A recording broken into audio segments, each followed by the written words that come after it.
2003년 전후로 실시된 주 5일 근무제, 그 제도가 시행되기 전에는 월요일병이다, 줄여서 월요병이다 라고 하는 사회적인 신종 병상이 있었습니다. 주일 하루를 쉬고 월요일에 일하러 나가면 일감이 손에 잘 잡히지 않는다는 것이죠. 그래서 월요일을 너무 힘들어한다 그래서 사회적인 병상으로 월요일병이라고 했습니다. 근데 2003년 전후로 이제 토요일도 하루 더 쉬게 되면서 주 5일 근무제가 시작된과 동시에 월요일병이라고 하는 신조어는 사라졌는데 새로운 말이 하나 등장했죠. 그것이 바로 화요일병입니다. 이름하여 화요병. 월요일병은 사라진 것은 이해가 되는데 화요병이 왜 생겼는가 하고 사회적으로 들여다봤더니 토요일도 쉬고 주일도 쉬어서 겁절로 쉼을 가졌음에도 불구하고 월요일에도 일감이 손에 안 잡히고 화요일에도 일감이 손에 안 잡히는데 계속 일감이 손에 안 잡혀가지고는 안 되니 화요일에는 어쩔 수 없이 일을 본격적으로 시작해야 되는 터라 엄청난 스트레스가 온다는 것입니다. 그래서 화요병이라고 하는 사회 신조 병상이 생겼습니다. 쉼을 쉬더라도 잘 쉬어야 됨을 우리에게 알려주는 대목입니다. 지금은 7월입니다. 그리고 곧 8월을 우리가 믿음으로 맞이하게 될 텐데 7월, 8월은 잠깐 쉼을 얻는 쉼의 계절이기도 합니다. 물론 오늘도 하나님이 우리에게 허락하신 쉼의 날이기도 합니다. 바로 이렇게 쉼을 하나님이 허락해 주실 때 7월, 8월처럼 상반기 잘 마무리하고 하반기를 새롭게 잘 시작할 수 있는 내 인생의 유익한 쉼을 얻기 위해서는 쉬더라도 잘 쉬어야 되며 그 쉼의 지혜를 가지고 쉬어야 된다는 것을 우리가 전제로 한다면 성경에 나타난 우리에게 제시할 만한 바른 쉼의 지혜를 우리가 얻을 수 있는 본문은 없을까? 바로 오늘 마가복음 6장 30절에서 34절까지의 말씀, 특별히 31절에 예수님께서 제자, 오늘 본문에는 사도라고 표현된 이들에게 가서 잠깐 쉬어라 라고 하신 이 쉼에 대한 지혜를 우리가 오늘 말씀을 통하여 깨닫는다면 매주마다 유한한 인생에게 아름다운 미래를 열어주시기 위하여 허락하시는 토요일과 주일의 쉼, 그리고 7월달, 8월달 우리가 작심하고 하반기를 바라보며 쉬게 될 이 쉼을 더 지혜롭게 보낼 수 있지 않을까 하는 측면에서 오늘 이 본문 말씀을 가지고 나누려고 합니다.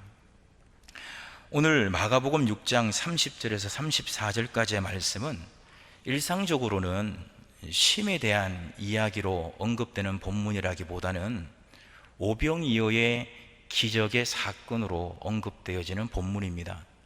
34절까지만 읽었습니다마는 35절부터 쭉 읽어 내려가다 보면 우리가 어릴 적 교회 학교에서부터 자주 들어왔던 어린이가 예수님께 헌납한 보리떡 5개와 물고기 2마리로 당시 숫자에 계수되지 않았던 여자와 아이를 제외한 남자 5,000명을 먹인 엄청난 기적의 사건이 바로 마가복음 6장 30절부터 시작되기 때문에 이 본문은 오병이어와 관련된 본문으로 많이 인용되어져 왔습니다. 그런데 오늘은 그 오병이어의 놀라운 사건이 일어나기 직전에 우리 예수님께서 분명히 가서 잠깐 쉬어라 라고 말씀하시는 쉼이 있었다는 것을 우리가 꼭 기억해야 할 것입니다. 그렇다면 여기서 하나 정리할 수 있는 것은 오병이어의 놀라운 예수 그리스도께서 행하신 그 기적의 사건에 열정적으로 섬기고 헌신하면서 온몸을 다하여 섬겼던 예수님의 제자를 통하여 5,000명을 먹이신 그 놀라운 기적이 있기까지에는 바로 직전에 있었던 쉼이 참으로 적절했으며 그 쉼이 참으로 유익했기에 그 다음에 일어날 오병이어의 놀라운 섬김과 헌신을 감당할 수 있었겠구나 라고 하는 것을 한번 정리할 수가 있습니다. 그렇습니다. 마태복음, 마가복음, 또 요한복음, 더 나아가 바울 시대의 2차 세계 전도 여행 시에 예수를 만나 바울과 선교에 동행했던 누가를 통하여 기록된 누가복음에서도 오병이어는 다 기록됩니다. 다시 정리하면 마태, 마가, 누가, 요한 사복음서에 예수님의 이적과 관련되어지는 유일한 사건은 오병이어입니다. 예수님을 무리를 걸으신 것도 놀라운 기적이며 예수님께서 행하신 많은 표적이 있지만 예수님의 표적과 기사가 사복음서에 다 기록되어지는 것은 유일한 한 사건, 오병이어입니다. 그 엄청난 오병이어의 사건을 예수님의 제자 마태, 마가, 요한뿐만 아니라 바울 시대의 누가조차도 예수와 관련된 생애와 그 놀라운 사건들을 기록할 때 누가복음서 안에 오병이어를 성령의 감동으로 넣게 된 것이죠. 그래서 사복음서에 공이 나오는 유일한 예수님의 이적, 기적, 사건은 오병이어가 된 것입니다. 이 놀라운 사건이 이루어지기 전에 예수님께서 가서 잠깐 쉬어라 라고 하는 쉼을 주셨다는 것, 이걸 꼭 기억하셔야 됩니다. 그래서 앞으로 여러분들이 오병이어의 사건을 연상하실 때는 그 직전에 제자들이 쉼이 있었다는 것을 기억하시기 바라요. 그렇다면 이 쉼이 과연 어떤 쉼이었길래 그 엄청난 남자만 5,000명을 먹이고 남은 광주리가 12광주리까지 남길 수 있는 이 엄청난 역사에 쓰임받는 쉼이 되었을까 기대하는 마음이 생깁니다. 이 쉼에 대하여 살피기 전에 30절에 보면 사도들이 예수께 모여 자기들이 행한 것과 가르친 것을 낱낱이 고하니라는 말씀이 나옵니다. 예수님께 제자들이 낱낱이 고하였다. 무슨 내용을 낱낱이 고하였을까요? 바로 6장에서 그 배경을 살펴보면 6장 7절에 보면 12 제자를 부르사 둘씩 둘씩 보내시며 더러운 귀신을 제어하는 권능을 주시고, 이렇게 말씀이 7절에 시작이 됩니다.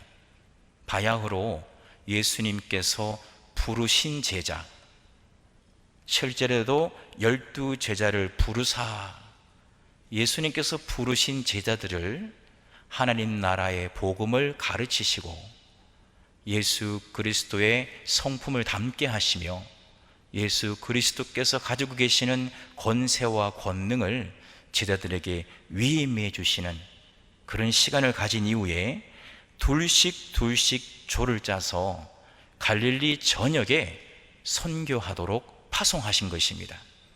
그래서 둘씩 둘씩 보내시며 그렇게 되어 있고, 보내실 때에 예수님께로부터 위임받은 예수님의 사람이라고 하는 것을 확증해 주는 귀신을 제어하는 권능을 주시고, 예수님의 권세와 권능을 예수님께서 부르신 제자들에게 위임해 주신 것을 알 수 있습니다. 그래서 12절 13절에 보면 제자들이 나가서 회개하라 전파하고 많은 귀신을 쫓아내며 많은 병자에게 기름을 발라 고치더라. 고치시는, 병자를 고치시는, 많은 병자를 고치시는 이런 놀라운 선교의 열매가 맺어지게 된 것입니다. 이 선교 사역이 어떤 기간 동안 이루어졌는지는 잘 알 수 없으나 예수님께서 부르셔서 훈련시키신 제자들이 보냄을 받은 자리에서 얼마나 열심히 예수님의 마음을 가지고 섬겼는지 그 결실이 말해주고 있는 듯 합니다. 그 선교의 마지막에 바로 30절로 연결되는 것입니다. 이제 선교가 마치고 사도들이 예수께 모인 것이죠. 여기에서 30절에 제자들이 예수께 모여 이렇게 되어 있지 않고 사도들이 예수께 모여 이렇게 되어 있어요. 7절에 보면 12제자를 부르셨잖아요. 그러면 보냄을 받은 자들도 예수님의 제자들입니다.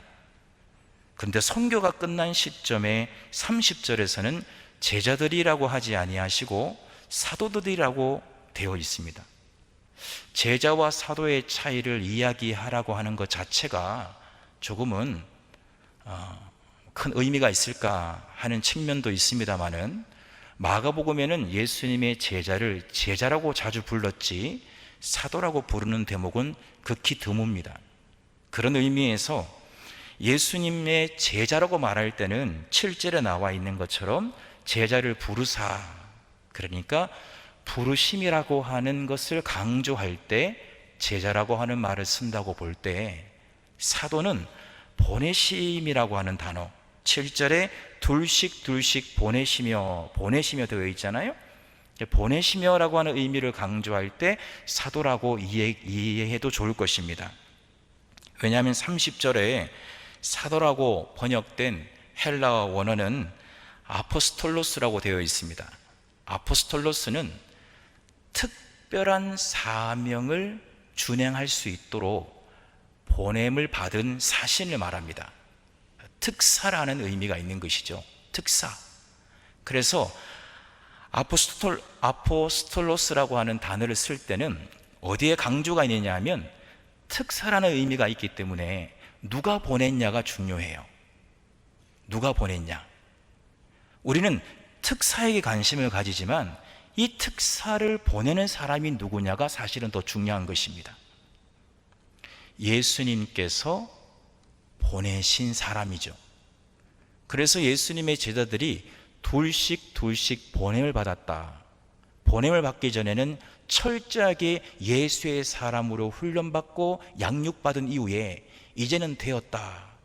소위 하산하여라 하는 말이 있듯이 이제는 되었으니 둘씩 짝을 지어서 이제는 내가 원하는 그 무언가를 이루기 위하여, 즉 시킬 사자 명할 명자, 내가 너에게 시켜서 명하고자 하는 그 특별한 사명을 이루기 위하여 너는 보냄을 받아야 되겠다라고 할 때는 제자란 말보다는 사도란 말을 쓰는 것이 더 적절하다고 보는 것이죠.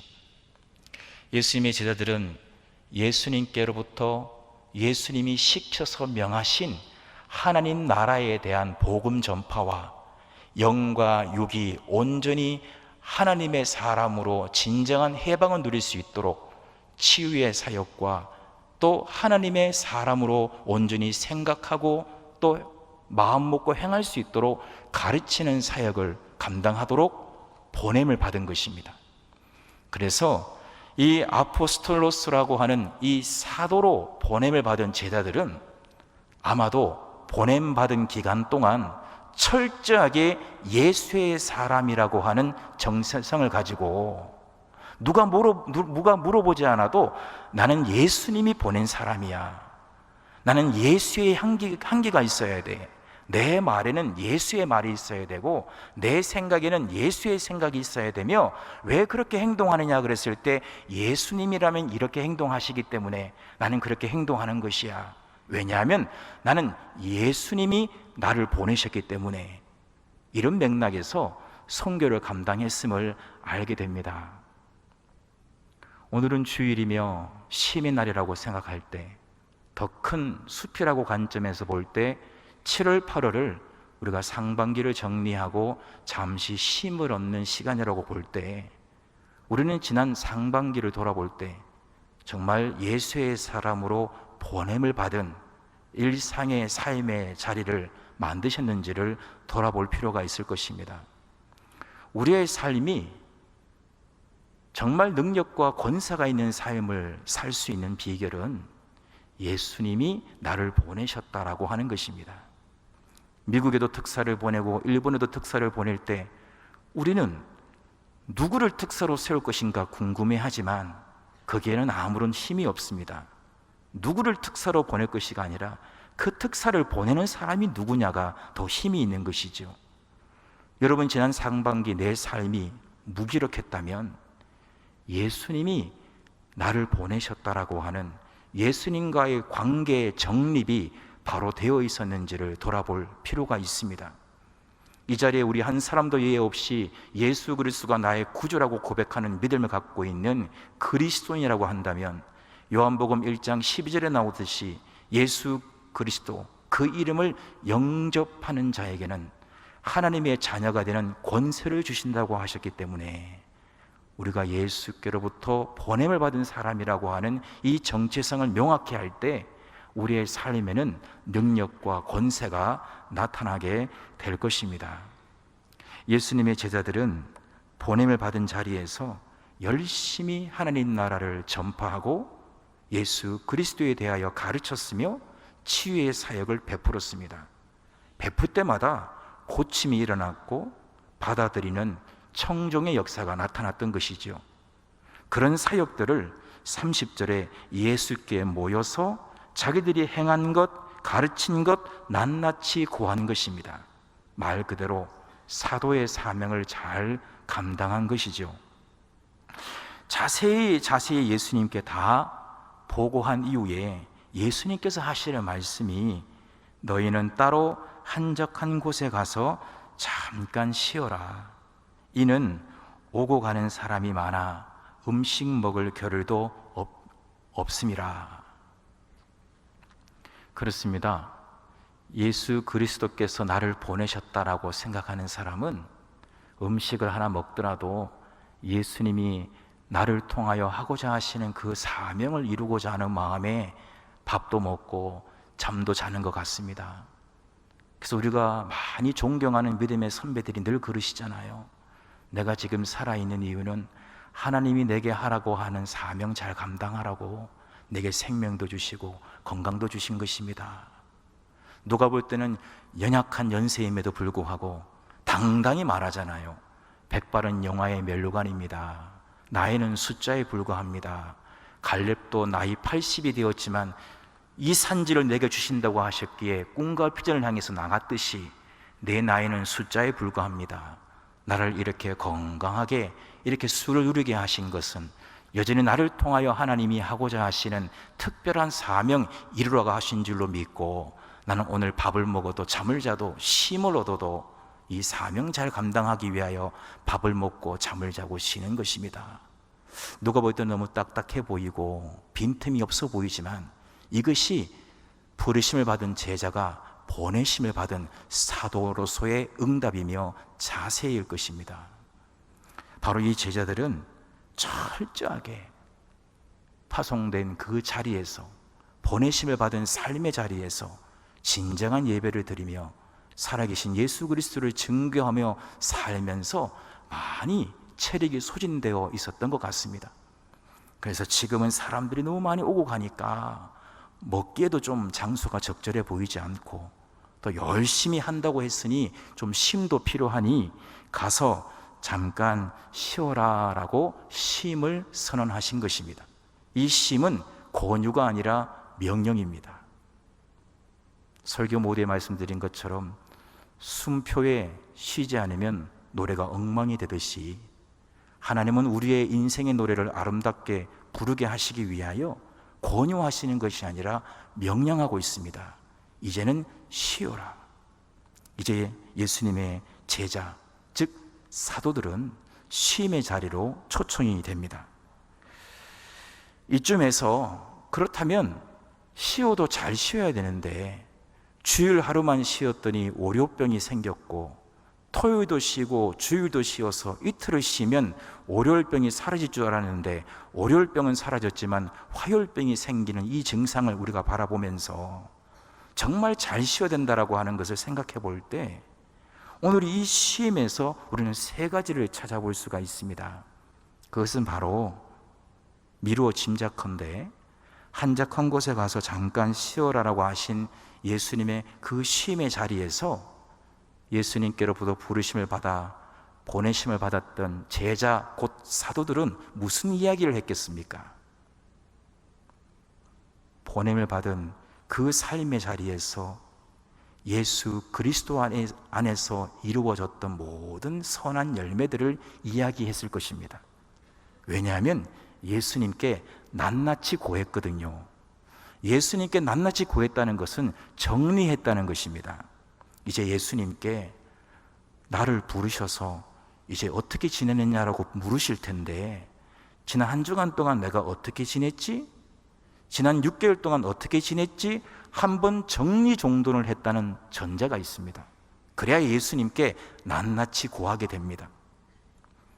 그래서 제자들은 보냄을 받은 그 삶의 자리에서 예수의 이름을 가지고 예수께로부터 위임받은 그 특별한 사명을 감당하면서 있었던 많은 이야기들을 정리정돈하면서, 이 이야기는 빼야 되겠어, 이 이야기는 내 영광이 드러날 것 같아, 이 사건은 빼야 되겠어, 이것은 솔직히 내 욕심과의 욕망에 사로잡혔던 모습이었지, 예수 그리스도의 이름으로 파송받은 내가 예수 그리스도 앞에 보고 드릴 것은 예수 그리스도의 이야기밖에 없지.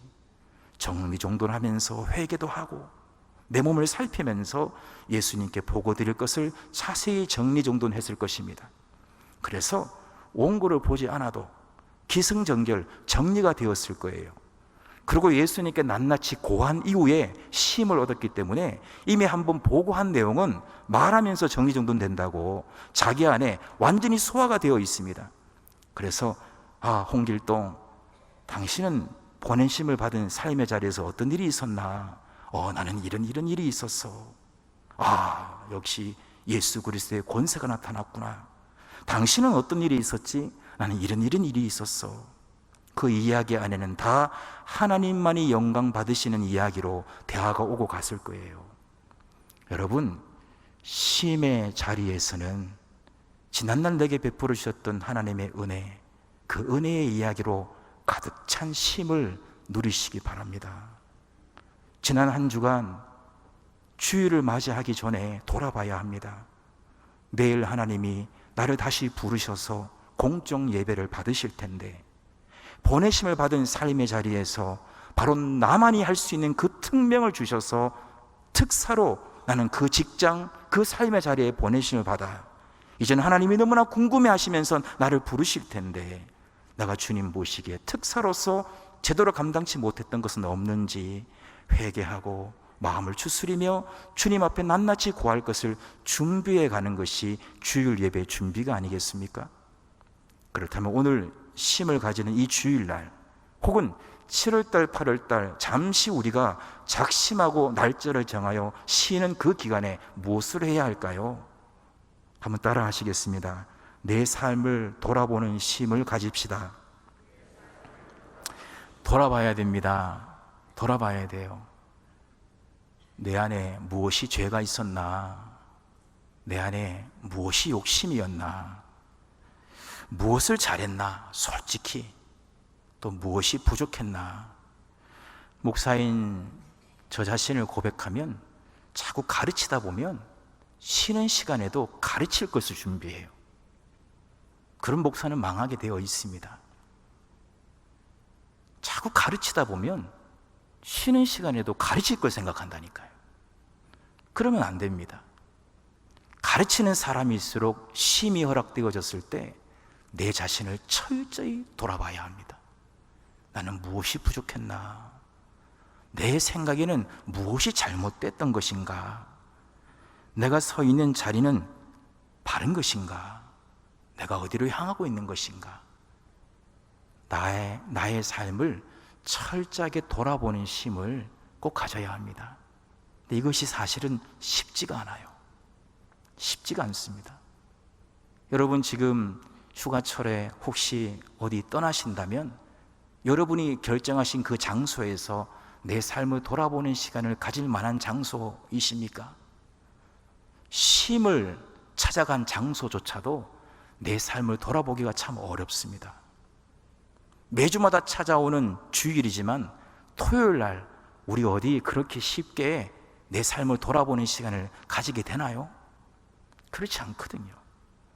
여러분, 꼭 내 삶을 돌아보는 그런 쉼을 가질 수 있기를 바랍니다.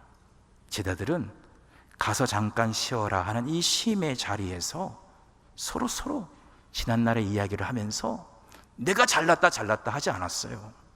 다 예수의 사람이기 때문에 내가 잘났다고 생각했던 것을 다 반성하고 회개하면서 예수의 이야기만 가득한 것입니다. 우리 세문안교회가 예수의 이야기로만 가득한 교회가 될 수 있기를 소망합니다. 또 하나의 쉼은 따로 한적한 곳에 가서 잠깐 쉬어라 이렇게 하셨는데, 이 쉬어라라고 하는 단어 바로 아나파우사스데, 아나파우사스데 이렇게 되거든요. 아나파우사스데라고 하는 것은 그냥 쉬는 것을 말하는 것이 아닙니다. 쉬어서 평화를 얻는다, 쉬어서 결론적으로 평안을 얻는다. 우리가 쉰다고 다 평안을 얻는 게 아니잖아요. 여러분, 토요일 주일 쉬었는데 월요일 아침에 일어나는 순간 하나님은 나를 새 생명 주셔서 아침에 깨워주시는데 깨어나면서 새로운 평안을 얻고 깨어나십니까? 아이고 또 월요일이네 하고 깨어나십니까? 쉰다고 내 안에 평안이 결론적으로 오는 것은 아니거든요. 여기서 쉬어라고 하는 아나타우사스네라고 하는 단어는 쉬어서 평안을 얻는다는 것입니다. 이것을 영어 영역본에는 리프레시라고 번역하고 있어요. 새롭게 된다는 것입니다. 예수님의 제자들에게 예수님께서 잠깐 가서 쉬어라 하시는 그 쉼은 뭐냐? 반드시 이 쉼을 통하여 영육이 평안을 얻는 쉼이 되도록 해라. 영육이 새로워지는 쉼이 되게 해라, 그런 뜻입니다. 여러분, 이번에 7월달 8월달 준비하고 계시는 혹시 휴가 같은 쉼이 있다면 내 영육이 평안을 얻는 그런 스케줄이신가요? 한번 점검해 볼 필요가 있습니다. 예수님이 우리에게 쉬라고 하는 쉼은 그런 목적을 갖고 있는 쉼이에요. 영육이 쉬는 쉼입니다. 이 쉼은 예수님의 제자, 곧 보내심을 받는 사도들에게는 너무나 필요했습니다. 왜냐하면 보냄받은 그 자리에서 최선을 다했거든요. 대충 살질 않았어요. 둘씩 짝을 지어서 갈릴리 전역에 보내시는 그 시점부터 예수님 앞에 와서 보고하는 그 시간까지 단 1초도 예수 없이 살지 않고 예수의 사람으로 살기 위하여, 때로는 예수 없는 삶을 살기 위하여 내 생각을 악한 영들이 지배하려고 하는 순간 그걸 밀어내려고 하는 그 에너지가 얼마나 컸는지, 그 생각 밀어내고, 아니야, 너의 인생을 즐겨, 인생은 한 번밖에 없어, 왜 예수에 종속되어 살아가는 것이야, 너 생각대로 너 느끼는 대로 살아, 세상 사람들은 그렇게 살아도 아무 문제 없잖아, 이런 유혹들을 계속 밀어내면서 정말 예수의 사람으로 살기 위하여 최선을 다했기 때문에 정말 예수님께로부터 보냄을 받은 이 사도들은 정말 영과 육의 쉼이 필요했습니다. 그래서 이 제자들은 가서 잠깐 쉬어라, 그 쉼을 통하여 리프레시해라, 내 영과 육을 새롭게 해라고 하는 것이 정말로 절실했던 것이죠. 여러분, 토요일날 영과 육, 주일날 영과 육을 잘 리프레시할 수 있는 그런 시간을 만들어 가시기 바랍니다. 교회의 중직자일수록 더욱 그러합니다. 그렇지 않으면 노래가 이상해져요. 잘하려고 하는 것인데 그게 잘 안 되는 것이죠. 노래를 부르는데 숨표에 쉬지 않으니, 그것도 영육의 쉼이 없는 쉼이니 잘 부르려고 부를수록 그 노래는 더 엉망이 되는 것이고, 그런 사람이 그 자리에 있으면 있을수록 교회가 더 엉망이 되는 것 아니겠습니까? 그런데 중직자일수록 주일이 너무 바쁜 것 같습니다. 너무 바쁜 것 같아요. 그래서 정말 우리 중직자들은 수요일병이 생길지도 모르겠어요. 예수님께서 말씀하시는 가서 잠깐 쉬어라고 하는 그 쉼에는 새롭게 되는 것입니다. 영과 육이 새롭게 되는 것입니다. 제자들은 이러한 쉼을 가진 것입니다. 또 하나, 세 번째는, 이 세 번째가 참 놀랍습니다. 오늘 말씀 32절에 보니까 이에 배를 타고 따로 한적한 곳에 갈새, 여기에 한적한 곳이라고 하는 단어가 여기 보면 에레모스라고 하는 단어를 쓰고 있거든요. 에레모스. 이 에레모스는 마가복음 이 부분에서는 한적한 곳이라고 번역을 했지만 다른 곳에서는 광야라고도 자주 번역이 됩니다. 이 단어가요. 그렇다면 광야에 가서 잠깐 쉬어라 이런 뜻이 돼요. 그럼 쉬라는 거예요? 쉬지 말라는 거예요? 쉬러 가려면 저 휴양지 가서 쉬어야지 광야에 가서 쉬어라? 이게 무슨 쉼입니까? 그래서 예수님께서 우리에게 말씀하시는 쉼의 지혜를 제대로 배워야 되는 것입니다. 광야. 여러분, 광야는 어떤 곳입니까? 광야는 아무런 소망이 없습니다. 그래서 예수에 대한 이야기도 생각하고 싶지도 않아요. 광야기 때문에. 그런데 여러분, 우리 예수님은 어떻게 하셨습니까? 공생의 직전에 40일 금식을 어디서 하셨나요? 유다 광야에서 하셨습니다. 왜요? 나를 보내신 성부 하나님, 그 하나님에 대한 생각을 깊이 하려고 고민하다가 결정한 장소가 유다 광야였어요. 그렇다면 광야라고 하는 곳은 예수님에 대한 생각을 하기가 너무나 어려운 곳인데 한편 예수님 생각 외에는 할 장소가 아닌 것이죠. 광야이기 때문에 할 게 하나도 없어요. 뭘 하겠습니까? 소망이 없는 곳이라고 일컬어지는 상징적 장소가 광야인데 그런 광야이기 때문에 예수님밖에 없는 것입니다. 그래서 광야이기 때문에 기도를 할 수가 없지만 광야이기 때문에 기도할 수밖에 없는 것입니다.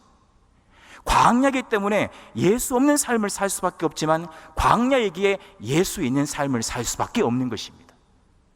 우리는 무엇을 선택할 것입니까?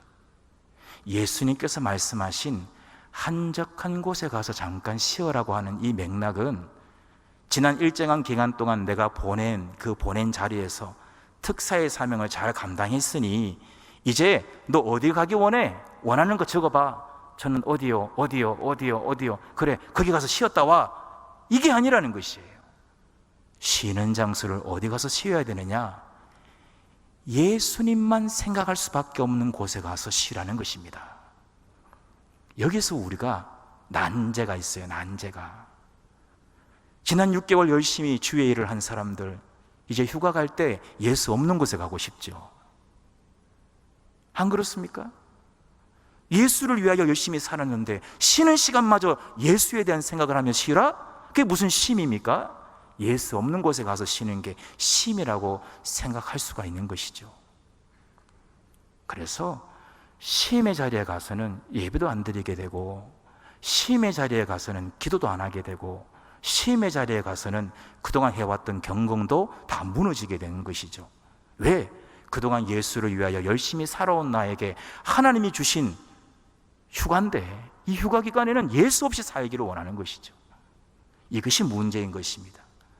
예수님이 쉬라고 하신 그 장소는 한적한 곳, 즉 광야입니다.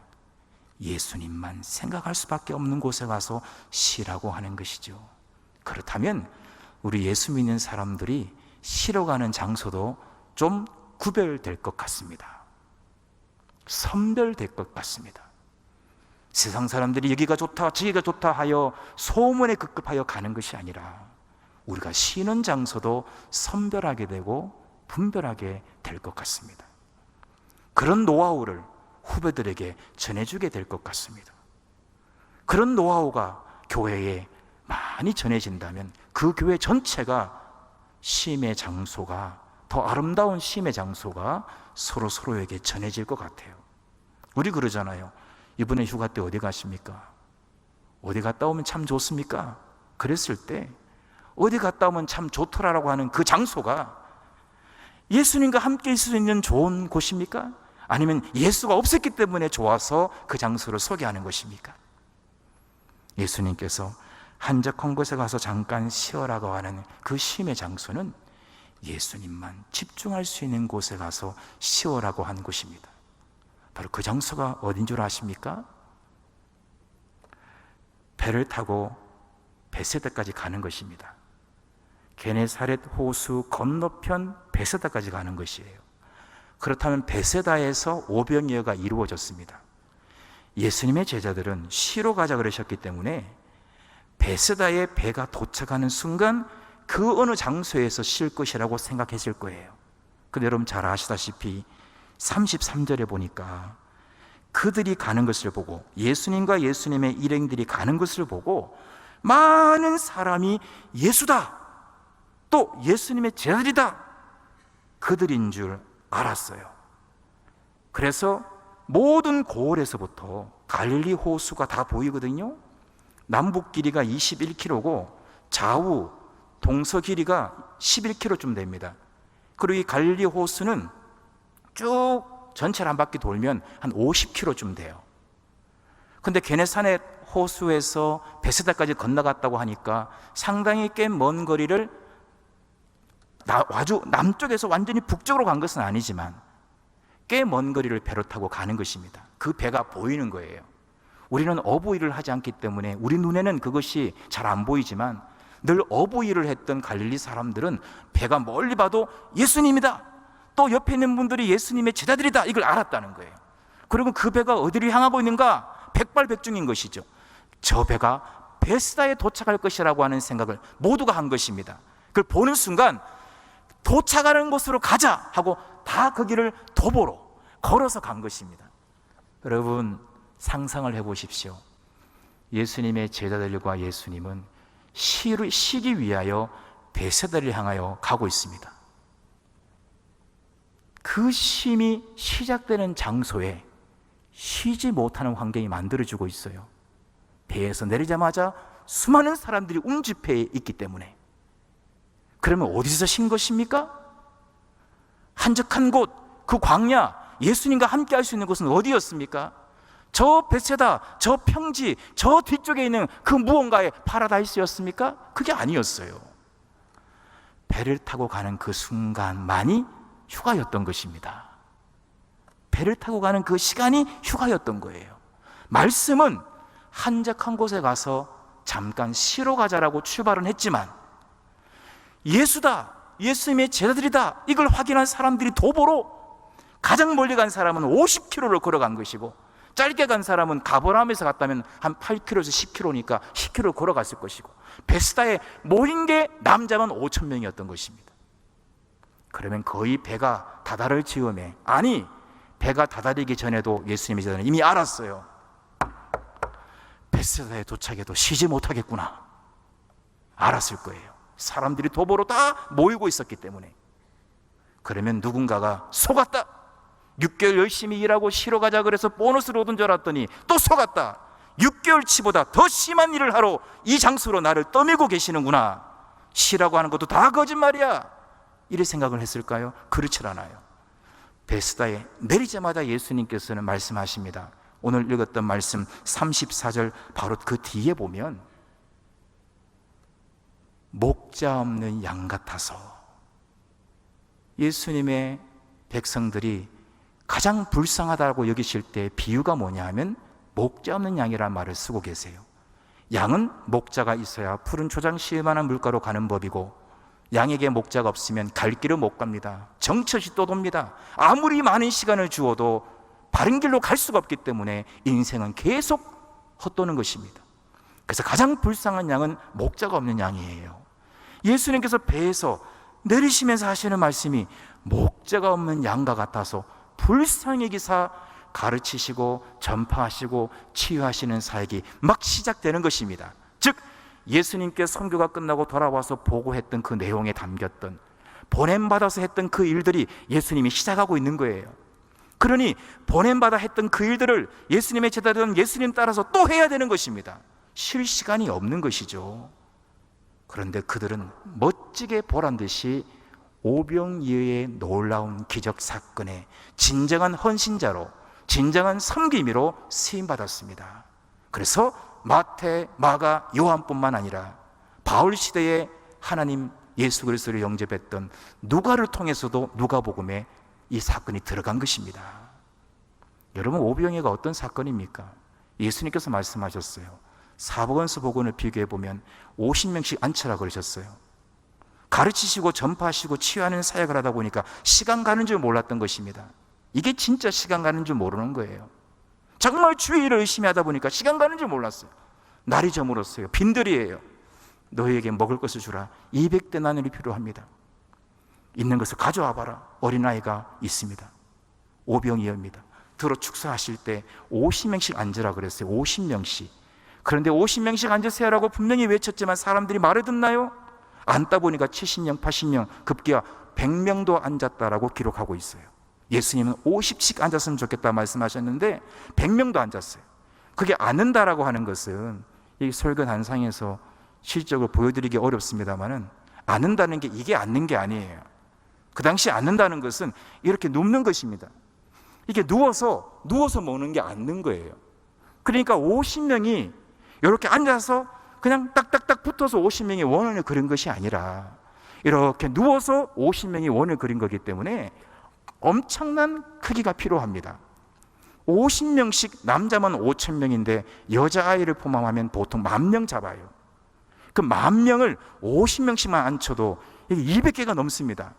근데 50명씩 이렇게 누워서 하는 공간이면 이 예배당 공간에 50명씩 앉는 공간이 우리 이 4층만 보더라도 한 2개 나올까요? 50명씩 이렇게 누워서 앉는 그 50명 한 그룹, 한 2개 그룹이 나올까요? 그러니까 이 본당이 한 100개는 있어야 10,000명의 엄청난 스펙타클이 보이는 것입니다. 베스다에 가면 지금도 그 평지가 있습니다. 충분히 5,000명 이상 앉을 수 있는 평지가 있어요. 그럼 보십시오. 여기 1조, 2조, 3조, 4조, 5조, 6조, 7조, 8조, 9조, 저 200조까지 100명씩 앉았다 그랬으니까 뭐 한 150조까지 엄청난 스펙타클로 앉아 있습니다. 예수님 들어 축사하셨어요. 누가 갖다 줍니까? 축사하시고 알아서 숭숭 보내셨습니까? 그렇지도 않아요. 교회학교 설교 같지만 어떻게 했습니까? 지도들이 직접 날랐어요. 쉬어라 그래서 이제 한번 쉬려고 쉬는 장소에 도착하자마자 무슨 일을 했느냐? 지난 6개월보다 더 엄청난 일을 한 것입니다. 축사에서 주시는 걸 받아다가 1조, 2조, 3조, 4조 가서 갖다 주는 것이에요. 베드로가 수제자니까 너 2조, 넌 3조 역할 나눠줬겠죠. 그럼 어떻게 됩니까? 여기 앞에 있는 사람이야 빨리 나눠주고 돌아오면 그만이지만 저기 뒤쪽에 있는 사람은 막 가는 동안 다 나눠줬겠어요. 다 성찬해보면 알잖아요. 우리가 여기는 좀 쉽죠. 왔다 갔다 하면 어렵잖아요. 엄청난 스펙타클인데 앞에는 빨리 다 나눠줬겠죠. 야, 다 나눠줬으면 저 뒤에 있는 20조, 50조로 뛰어가서 갖다 줘. 계속 뛰어다녀서 나눠주는 것입니다. 여러분 잘 아시잖아요. 사복음서에 뭐가 기록되어 있습니까? 배불리 먹었다 그랬어요. 그 얘기는 뭘 확인하라는 것입니까? 더 드실 분 있습니까? 물어보라는 거예요. 더 드실 분 있습니까? 손을 들어요. 그러면 그것도 더 먹이려면 또 와야 됩니다. 그러면 저 끝에 맡은 제자는 뛰어가서 나눠주고 돌아와서 또 나눠주고 다시 와서 예수님 거의 다 끝났습니다. 제가 맡은 조는 다 나눠줬습니다. 배불리 먹였느냐? 그건 안 물어봤는데요. 가서 물어봐. 가서 더 드실 분 있을 때 또 손을 몇 명 들어요. 또 와서 또 나눠줘야 돼요. 그리고 예수님 다 먹을 사람 다 먹이고 배불리 다 먹였습니다. 남은 거 가져왔냐? 남은 거 안 갖고 왔습니다. 남은 거 가져와. 남은 거 12방 강줄이었잖아요. 여러분 이거는요 보통 헌신이 아닙니다. 1년 푹 쉬고 와서 해야 될 일이에요. 이것은 1년 안식년 하고 와서 해야 될 일이라니까요. 이걸 열심히 일하고 온 사람에게 쉬러 가자고 하는 그 장소에 가서 그 일을 한 것입니다. 그런데 지도들이 멋지게 해냈습니다. 그리고 남자가 5,000명이라고 하는 인원 보고도 철저하게 합니다. 남은 강줄이 다 걷어들인 게 12강줄이도 모았고요. 이 엄청난 섬김 헌신이 어떻게 이루어진 것입니까? 바로 배를 타고 베세다 거기 가는 과정 속에 아이고 얘들아 제자들아 저기 도착하면 쉬려고 그랬는데 저 많은 사람들을 보라. 우리는 배를 타고 가지만은 저들은 걸어서 우리가 도착한 곳에 모여들고 있구나. 갈릴리 지역의 사람들이 적게 보면 15만 명, 많게 보면 30만 명까지 보는데 줄 잡아도 10,000명은 모였구나. 미안하다 얘들아. 도착하자마자 일을 해야 될 것 같다. 도착하자마자 제대로 된 휴가를 시작하려고 그랬는데 도착하자마자 일을 해야 되겠구나. 그랬을 때 제자들이 뭐라 그랬겠어요? 천국 가서 물어봐야 되겠지만, 예수님, 우리는 예수님과 함께 있는 것이 진정한 쉼입니다.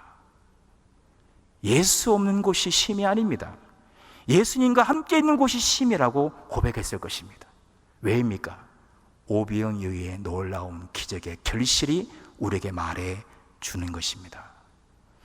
음식도 제대로 하면 맛이 나죠. 여러분, 제대로 된 헌신은 맛이 납니다.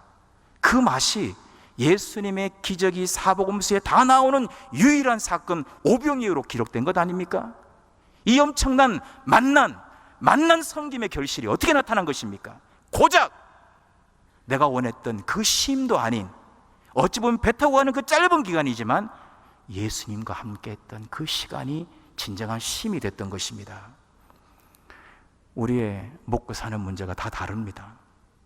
어떤 사람은 거기 가서 쉰대, 어떤 사람은 여기 가서 쉰대.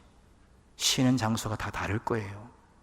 행여나 상대적으로 박탈감 있는 분이 계십니까? 여러분, 남은 하반기 사명자로, 진정한 사도로 주님 안에서 승리하기를 원하신다면 눈에 보이는 어떤 쉼의 장소에 연연하지 마세요. 어떤 사람은 일주일 쉰대, 나는 이틀밖에 못 쉬는데, 나는 하루밖에 못 쉬는데, 그 시간에 너무 매이지 마세요. 어찌 보면 어떤 시간보다도, 어떤 장소보다도 오히려 나는 지난 6개월을 주님과 함께 살아왔던 삶을 돌아보는 쉼을 가지는지, 정말 주님 안에서 내가 영과 육의 리프레시, 새로워지는 그런 시간을 내가 가지는지, 그리고 주님과 함께 있는 것만으로도 나는 참 쉼이라고 하는, 이 평안을 얻는, 이 시오라고 하는 진정한 의미의 쉼을 쉬는지를 점검한다면, 여러분이 얼마만큼의 시간의 쉼을 가지든, 어떤 장소에서 쉼을 가지든, 우리 예수님은 하반기 여러분에게 허락하신, 여러분만이 할 수 있는 그 특명을 아주 넉넉하게 감당하고도 감당할 수 있는 그런 능력을 부어주실 줄로 믿습니다. 그러나 여러분들에게 새로운 오병이어의 엄청난 섬김의 역사를 기록할 수 있도록 허락해 주실 줄로 믿습니다. 하나님 아버지, 감사합니다. 7, 8월 쉼의 계절을 맞이하면서, 또 오늘 안식하라고 하신 쉼의 주일을 맞이하면서 어떻게 쉬는 것이 주님이 기뻐하시는 쉼인지를 한번 살펴보았습니다. 내가 얼마만큼의 시간을 쉬느냐, 어느 곳에 가서 쉬느냐도 중요하지만 결코 빠져서는 안 되는 주님 안에서 쉬는 쉼을 누리게 하여 주옵소서. 반드시 주님과 함께하는 한적한 곳, 그곳에서 쉼을 쉬되 지난 날을 꼭 돌아보는 쉼이 되게 하여 주시고, 영과 육이 쉬어 새로워지는 평안을 얻는 쉼이 되게 하여 주시고, 앞으로 내게 허락하실 사명을 더 잘 감당할 수 있는, 사명을 바라보는 쉼이 되게 하여 주시옵소서. 우리 주님 예수 그리스도 이름으로 기도드립니다. 아멘.